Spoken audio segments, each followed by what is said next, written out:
Hey guys, welcome back to Ashwin's part 4 on the WRC Rally Heat car. For any newcomers, don't forget to like and subscribe, and I do also urge you to check out the previous videos on this build. We do have a playlist for this car going, and with that being said, let's get right to it. So we are going to begin with smoothing out our transitions after previously bonding the kit to the car. So this can be a pretty tedious process in itself.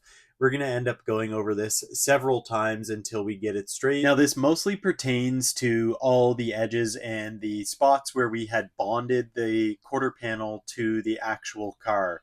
And what we're trying to do is bridge that transition between the panel bond and the steel of the car, as well as start to fill in any of the inconsistencies where there would have ended up being a little bit of a dip from the Cleco pin holding it on there as the panel bond dried.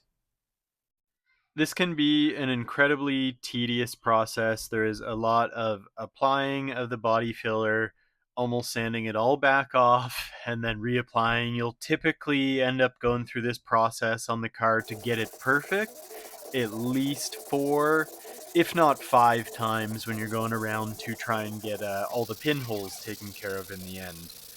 So now into the sanding, which feels like it goes on forever, but definitely worth the effort in the end. In doing bodywork at a filler level, followed by getting into the actual filler primer, it is imperative that you use a sanding block to make sure that your end results are going to be straight and smooth. Beyond the sanding block, the next best tool in a body shop is going to be your hand to feel how smooth it is and that there's no low or high spots, followed by a guide coat if you really want to go all out. Now, because we are going for a really straight body on this and we're not looking to leave any of the exposed carbon fiber, we're going to go around the whole car and make sure everything is absolutely straight and that all the lines and the gap are all within reason, which initially bolting this car on, getting it as straight as we could, things were definitely not within the tolerance that I like to see from the cars that come out of the shop here. So there was quite a bit of work. Later in this video, you're going to actually see when we have to chop and section one of the front fenders to get it into the proper location. So what you're seeing here now is what I would call a skim coat. So now that we have filled the primary highs and lows in the actual molding of our body kit, we've got our transitions looking good. The skim coat is to now kind of blend in all the areas that you had filler and then sand them all uniformly into one. So this helps in the filler primer process because then now you are avoiding all sorts of little mounds from the body filler prior by doing a skim coat and being able to deck the whole skim coat nice and flat.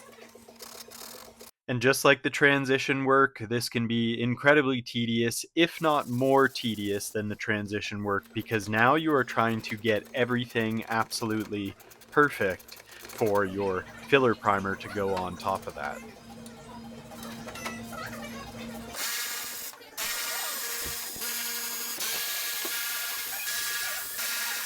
We are now slowly working towards preparing the other pieces on the car in preparation for filler, and here we are with the fender. So this was 6 millimeters higher than the hood, and it was actually the manufacturing in the fender that was the issue. It was nothing to do with our adjustment or fit. It was that the fender was manufactured 6 millimeters taller than the other fender. We had no choice but to slice the fender. We then drop it down, glue it in place with some urethane, and then later we will follow up with using some epoxy resin to actually bond the carbon fiber back together. The epoxy resin was really good to use. It's the recommended for carbon fiber. We were able to flow it in a way that it completely filled any evidence of actually making this cut down the entire length of the fender. And then with a little bit of sanding after, followed by later getting into our filler primer, it looks as if we had never touched it, and now we have a perfect profile on the Fender 2 hood. So here we are using some of the urethane just to get it secured in place so that once it dries, we can actually remove it and begin with the epoxy resin. And like most topics in the body shop, this is definitely a measure twice, cut once kind of thing. You do not want to have to go and be rectifying your own repair attempt. But in reality, nobody is perfect. And I mean, things like that do happen. As long as you keep moving forward, that is all that counts. So there we are with the profile. Everything is looking sweet. Now I can take the fender back off again, probably for the 100th time in this entire build series on this car. And now you can see there where the urethane was used to set the fender placement. Now I can actually get into preparing it for the epoxy resin. So off camera there, I have got the epoxy resin on, float it all in through that crack, and then on the back side of it, I used a little bit of fiberglass in the epoxy to give it the rigidity that it needed. Then here I am decking over the epoxy resin to get it nice and flat. This was relatively easy to do because it already kind of flowed in a water-like form and found its way right where it needed to be.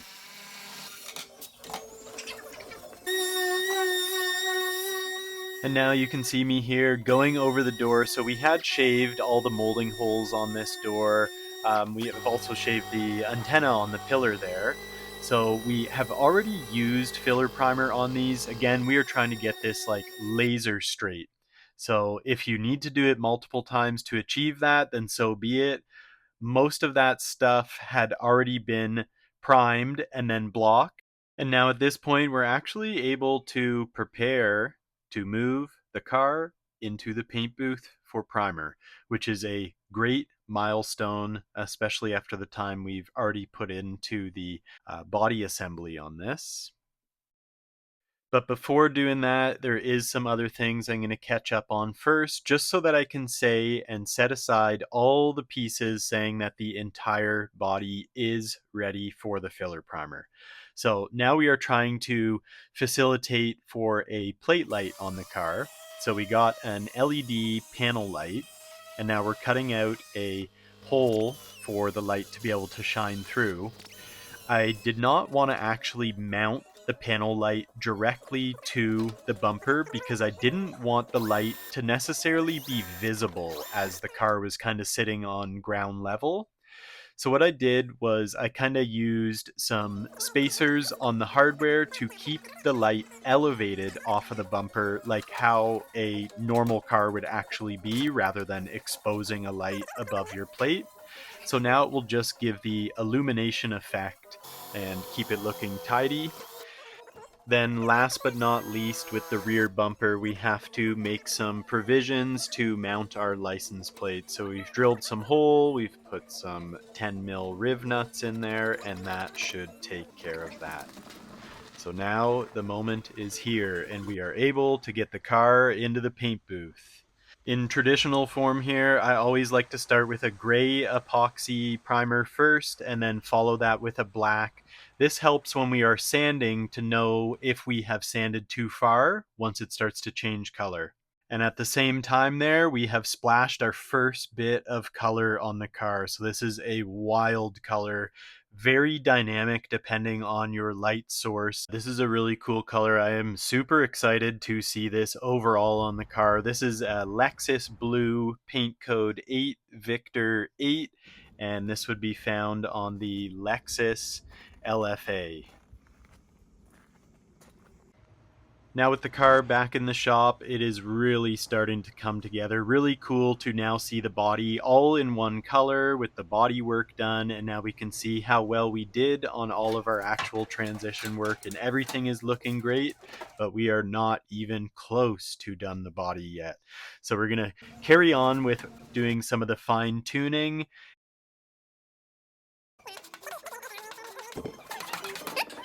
All right, now with the engine bay all painted and the whole rear of the car in the filler primer, that leaves us with the front. And the reason we left the front is because we were painting the engine bay along with this. So here we have an S6 Rally Light hood pod. This was from Antoneco555 on Instagram. He does a lot of really cool stuff with carbon fiber. He has an almost entirely carbon fiber coupe himself, but he also makes fiberglass parts. So this is an exact replica of the original S6 hood light pod. And now the final stretch of work on this car is going to be to fit this, and then we can get the front into primer as well.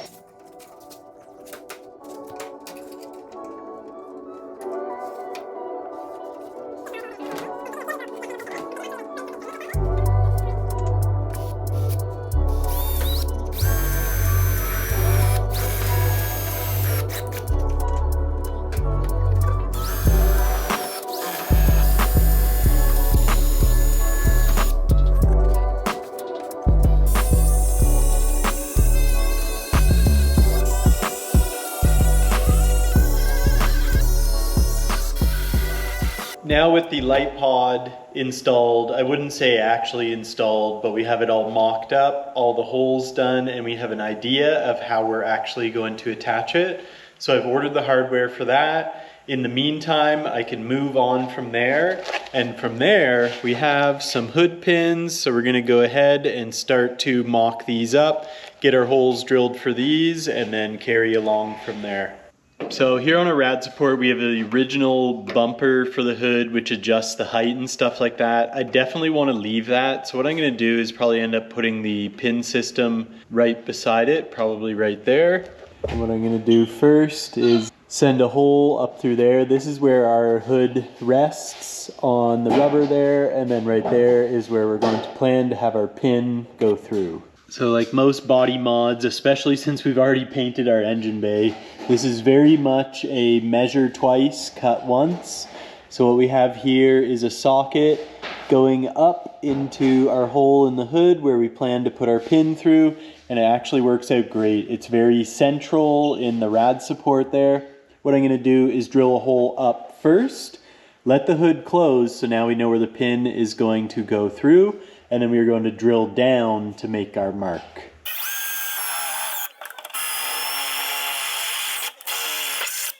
Back on the top here, after our holes, we have our trusty centering screwdrivers installed. You want to make sure you have them super straight. And then underneath there, you can see our screwdriver is hitting right in the center of the rad support beam. You don't want it over to one edge or the other, because then you're not going to be able to get your nut on there. So what we're going to do is probably tap these with a hammer to leave a little impression down there. Then we can drill the hole, put the pin into the rad support, and start to work our way up.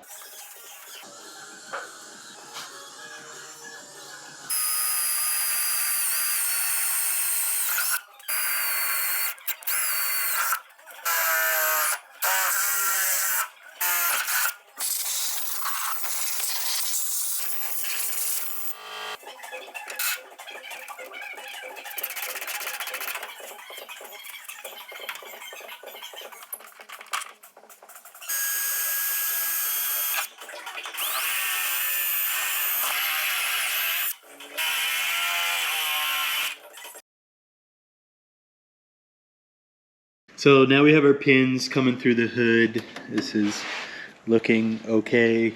Now before I go to the next step of actually putting the plate around, what I'm gonna do is clean all my burrs off and tidy up my hole underneath there as well.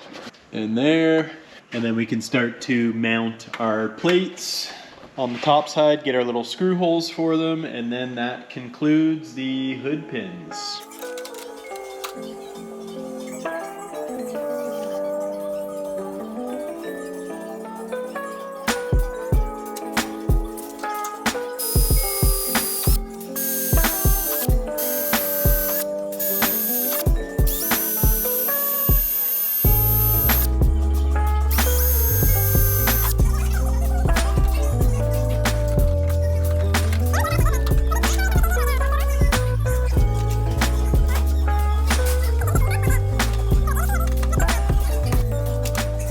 Alright, now with everything fit, our finale here, and because we already have a painted engine bay, we can actually officially install these, but we cannot officially install these until we cut off this extra thread here, because our headlights won't be able to go in place with that thread. So we're just gonna use a marker, do a little tiny mark right there where to cut the threads, take them back out, and now when we put them back down, we can actually put the washers around them too.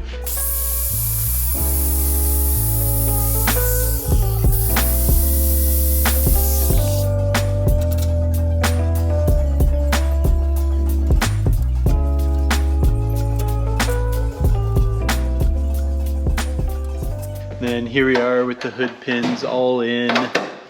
So this is actually 100% installed. It works really smooth. And over to our other side.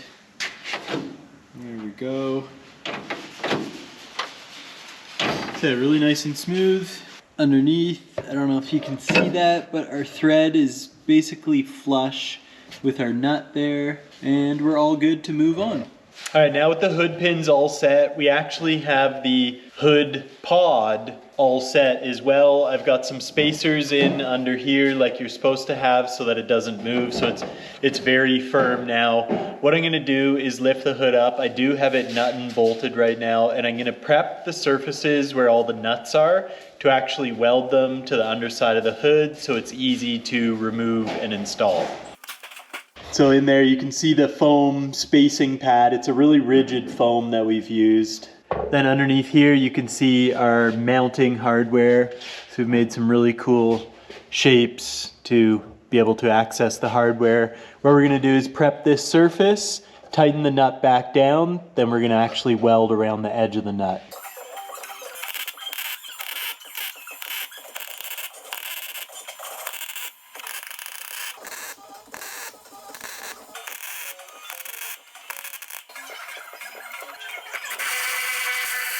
Now with all the nuts welded underneath, we have our hardware on the top, large flanged Allen bolt. But on top of that, you can see this rectangular impression around there, and then this little foot. We're possibly going to make some little metal plates in there to kind of make it look a little more finished, and also to give it some extra strength rather than just relying on the flange of this bolt to hold it secure. It will help kind of disperse the weight across it by putting a plate there. So now I'll show you how easy this is to remove now that we've welded the nuts on the inside.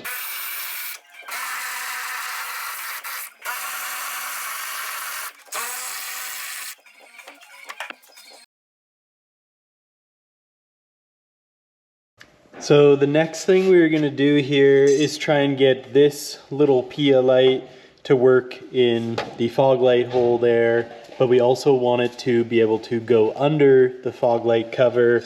So this was the original bracket for it. We've gone ahead and traced it, and we're going to use this to put on the car as a template and make our holes and cut out our big hole. We just have to pay attention to the top and the center to try and make sure we get it right. So I'm gonna go ahead there and drill some holes to lock this in, then I can trace around it.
All right, now finally, with all of our lights fit, we've got our weld nuts in the hood. We are ready to actually take apart the front end. All the body work is done and we can finally get this stuff into primer.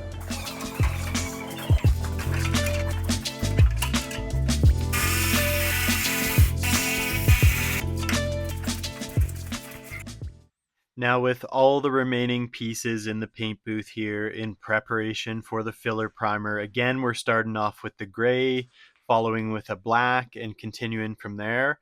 I will say these raw carbon fiber parts take a lot of primer. Like, it just keeps absorbing and absorbing because you can almost blow right through these panels. It's just raw carbon fiber. It's not actually anything with a resin on top of it like you would conventionally see for a hood or trunk or something like that.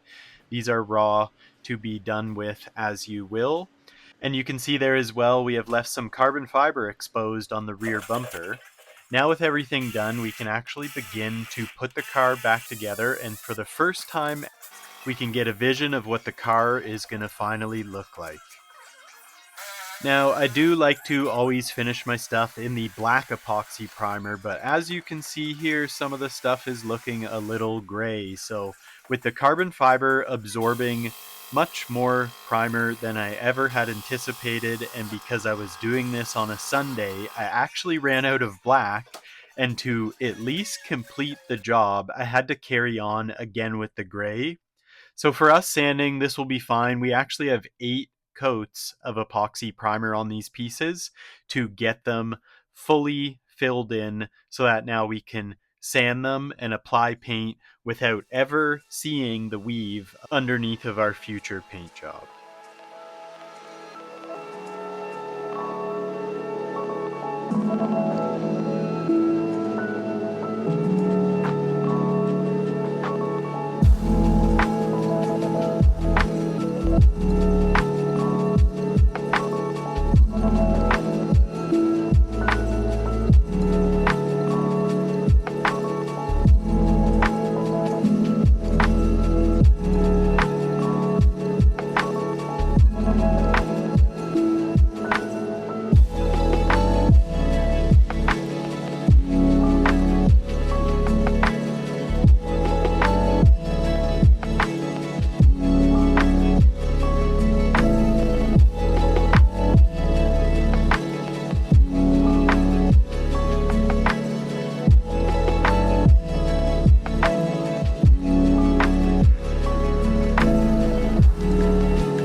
Alright guys, I'm going to end the video here. This was a great milestone, getting all the car completely primed and the body all fitted. The gaps are looking great. Next step from here would be actually sanding the primer down in preparation for paint.